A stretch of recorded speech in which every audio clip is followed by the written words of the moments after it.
My name's Paul, and I'll be your learning guide for this video. Subtract two fractions with like denominators. Let's take a look at example 1.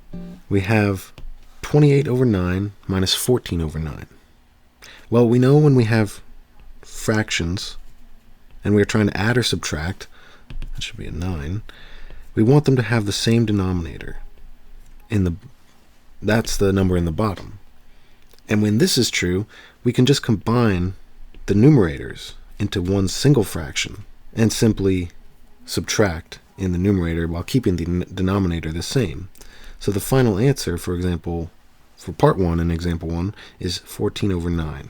Looking at the next part, we have 23 over 7 minus 15 over 7.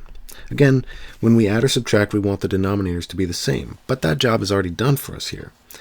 So we can simply combine the denominator into one fraction and simplify the numerator and get 8 over 7. Here's example 2. Feel free to pause the video and try it on your own. So the first combination we want to do is 20 over 6 minus 19 over 6.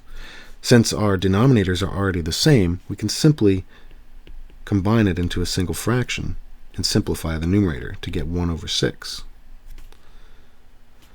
The second part is 11 over 2 minus 16 over 2. Again, the denominators are already the same, so we combine and simplify the numerator to get minus 5 over 2. Thanks for watching this week's guided learning video. For more quality content, visit tutoringbymatthew.com and check out our other videos to help you on your journey in mathematics.